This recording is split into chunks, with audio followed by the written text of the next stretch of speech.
Welcome back to the Great and Spacious Building. I'm Dr. Wayne Denton. History is often described as a foreign country. They do things differently there.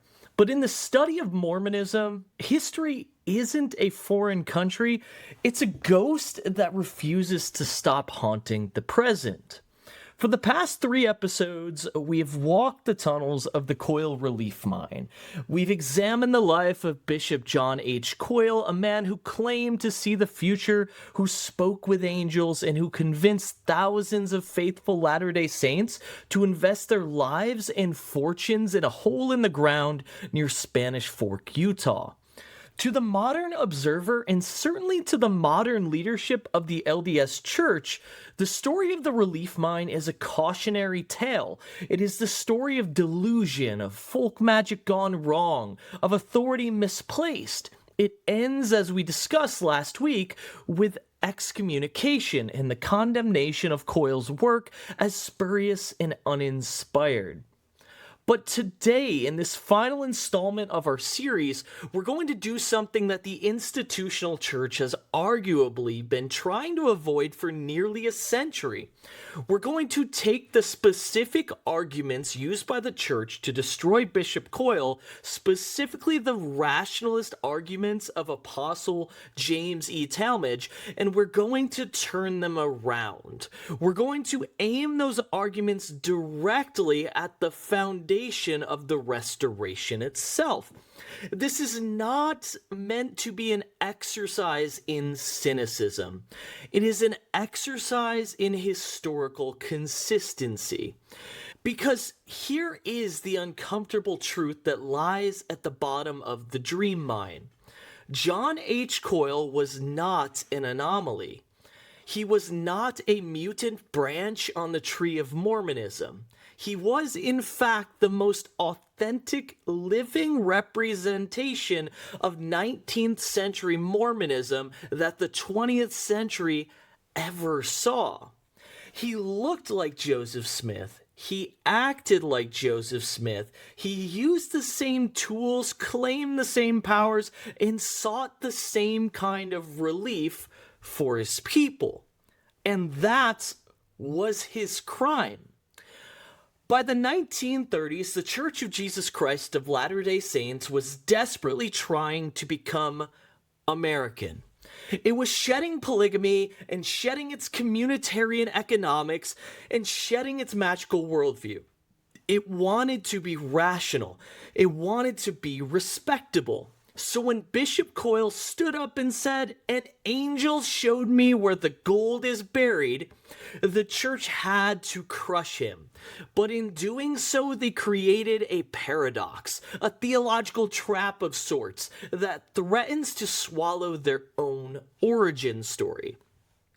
If James E. Talmage is right about Koyle, then Joseph Smith was a fraud.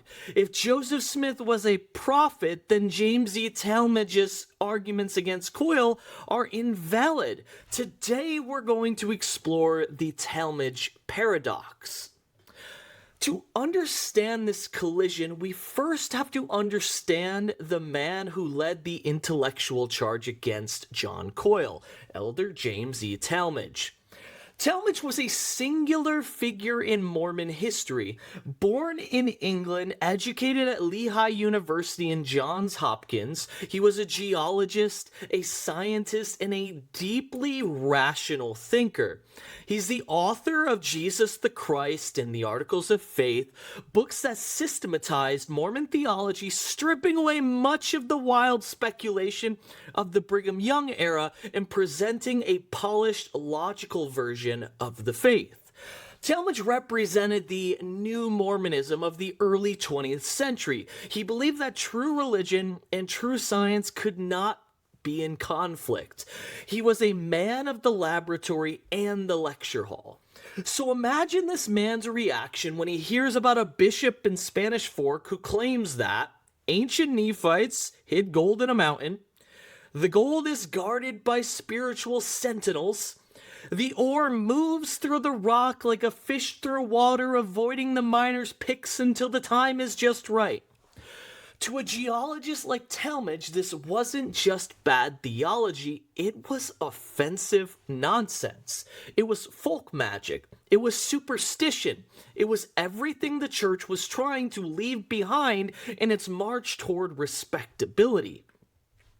Talmage visited the mine, he inspected the geology, and his verdict was brutal. As Ogden Kraut details in his book, Talmage's criticism was rooted in the idea that God operates according to natural law. Talmage essentially argued gold is deposited by specific geological processes. We know how these processes work. There is no geological evidence of gold in this mountain. Furthermore, God does not hide treasure in magical vaults to be discovered by peepstone gazers. That is not how the priesthood works. Talmage wrote extensively to the First Presidency, urging them to shut Koyle down. He framed the conflict as truth versus superstition. But here is where the historian has to pause and ask the following. Which truth was Talmage defending? Was he defending the historical truth of Mormonism's origins? Or was he defending a new, sanitized 20th century construct? Because if Talmage's standard for truth is that God does not use magical means to deliver gold to prophets, then we have a massive problem in upstate New York circa 1823. Talmage was effectively declaring war on the magical worldview. He viewed the treasure-seeking culture as an embarrassment. He wrote in his journals and spoke in sermons about the foolishness of those who sought wealth through supernatural means.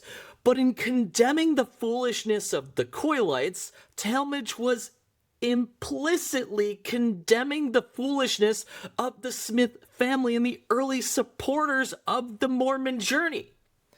Let's get into the specifics. The most glaring parallel between Koyle and Smith, and the one that Talmage found most distasteful, was the method of revelation. Bishop Koyle claimed to have dream eyes, or the ability to see in the mountain.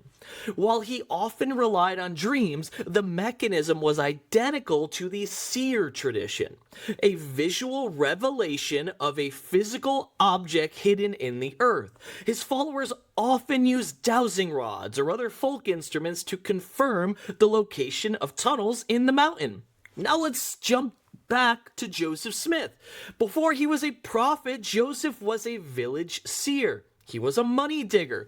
This is not anti-Mormon propaganda. This is historical fact, acknowledged now even by the church's gospel topic essays. Joseph was hired by men such as Josiah Stowell to look into his seer stone, the same stone he would later use to translate the Book of Mormon to find buried Spanish treasure or silver mines.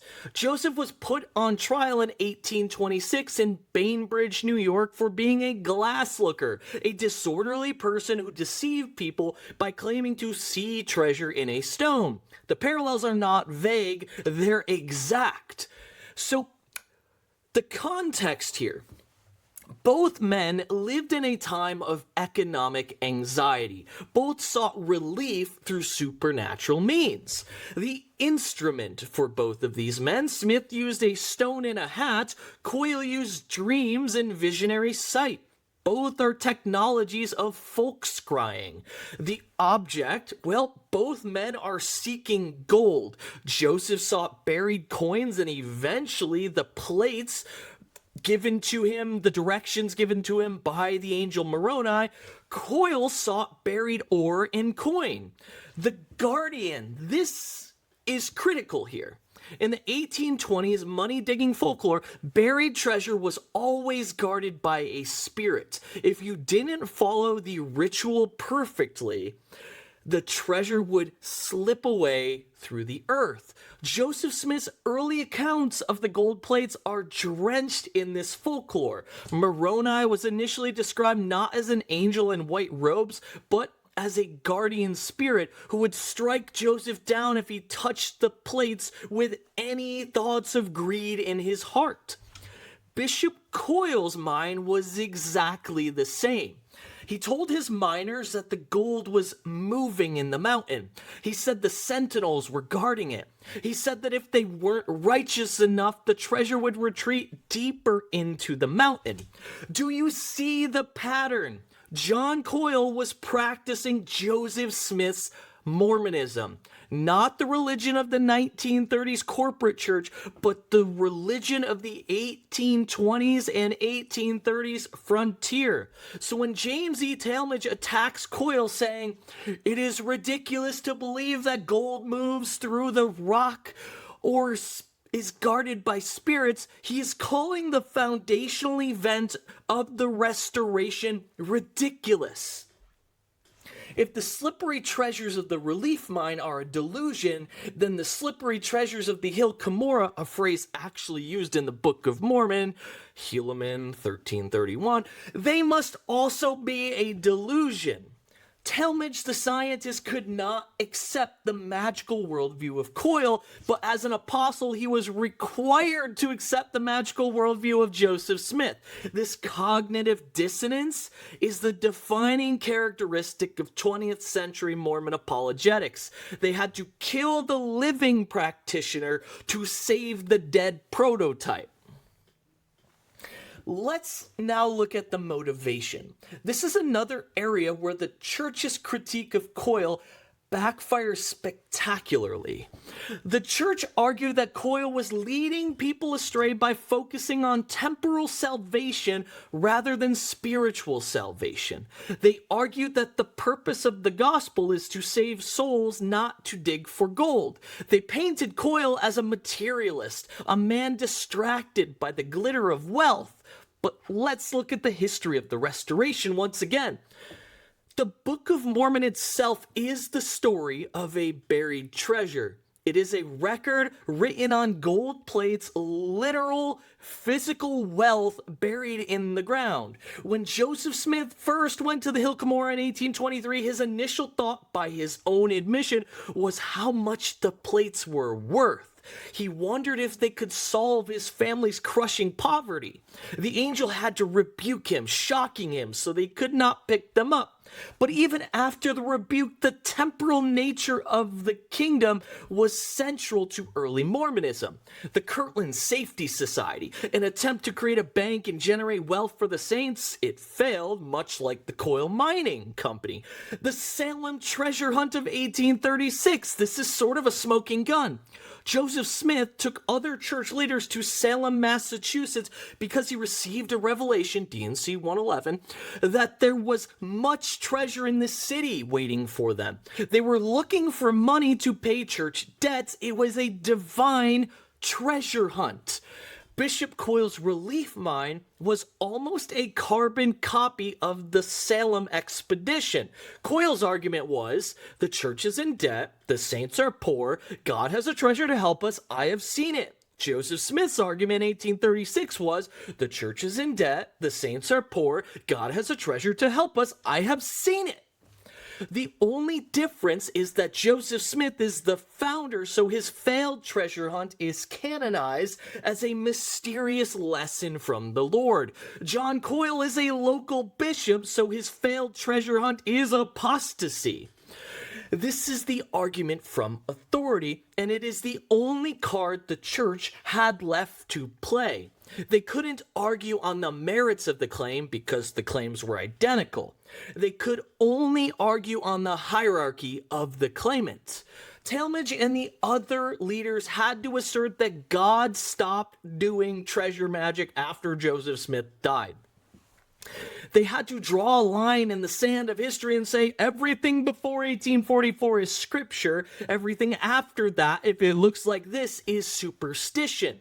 This is an arbitrary distinction. It is not empirical. It is bureaucratic and very much apologetic in nature.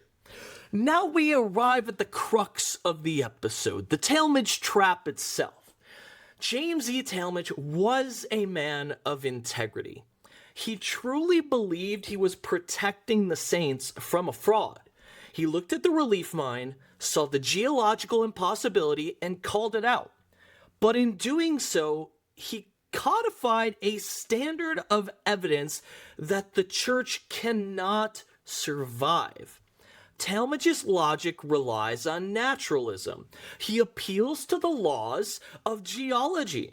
He appeals to the common sense that God doesn't work through magic. If we apply Talmage's naturalism to the gold plates, what happens? Geology, well, there's no geological reasons for gold plates to be in a drumlin in central New York State.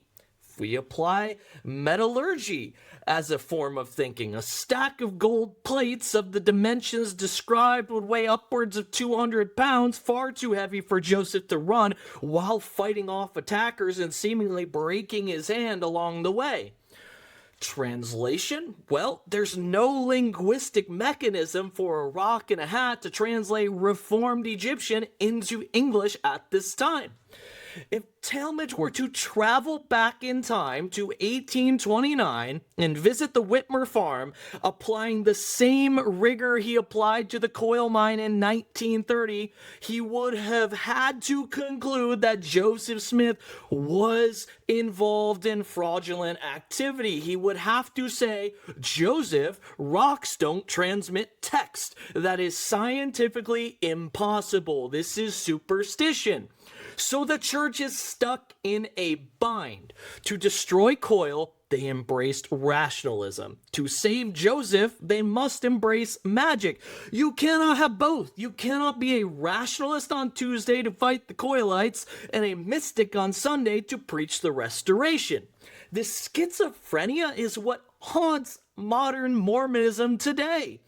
We see it today with the apologies regarding the Book of Abraham or the DNA of Native Americans. The church wants to be taken seriously by the academic world, the Talmage legacy, but it is anchored to a story that is fundamentally magical and non-rational.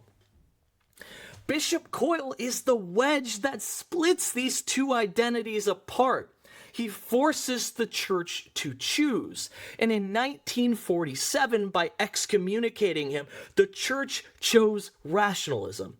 They chose to be a modern, corporate American church. But in doing so, they implicitly admitted that the era of prophets, real earth-seeing, treasure-finding, angel-wrestling prophets was over. They turned the priesthood from a magical power into an administrative office. As we close this series, we have to look at the human cost of this paradox. The followers of Bishop Koyle, the Koylites, were not bad people. They were not anti-Mormon. They were super Mormons. They believed too much. They believed the stories of the early church were literal. They believed that if God could provide gold for Joseph, he could provide gold for John. They were excommunicated for having the audacity to believe that the restoration was an ongoing, living, magical reality rather than a frozen historical chapter. The story of the relief mine is a tragedy. It is a tragedy of wasted labor, of dashed hopes, and of a treasure that never appeared. But it is also a tragedy of institutional hypocrisy. The Church of Jesus Christ of Latter-day Saints stands on a foundation of treasure digging. Its scriptures are brought forth from the earth. Its first prophet was a seer who looked in stones. But when a faithful bishop in the 20th century tried to live out that same narrative, he was crushed by the very institution that treasure digging built. James E. Talmage won the battle. The mine was discredited. The church became respectable. But the war over the church's history is still ongoing. Because now, in the age of the internet, we can see all the parallels. We can see the peepstones in the Church History Museum. We can read the transcripts from the 1826 trial. We can see that the only difference between Prophet Joseph and apostate Koyle is that one lived before the church decided to grow up, and one lived after.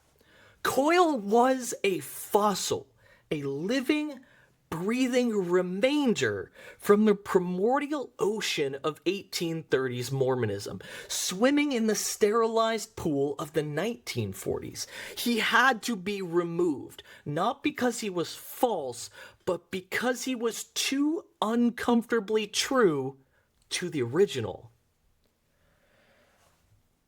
Thank you for joining me in this deep dive into the relief mine over these last 4 weeks. If this series has helped you understand the complexities of Mormon history, please like, subscribe, and share this video and the others in this series. This channel exists to explore the empirical realities that apologetics often try to hide. We analyze the history not to destroy faith, but to understand the human machinery behind it. For those who want to read the primary documents, the letters from Talmage and the final transcripts of Bishop Koyle, I direct you again one last time to the book The Koyle Relief Mine by Ogden Kraut, but also the Church History Library, the Archives of James Talmage. I'm Dr. Wayne Denton. This is the Great and Spacious Building. And remember, when an institution tells you that the magic of the past is holy, but the magic of the present is a lie, ask yourself, who decided when the magic died?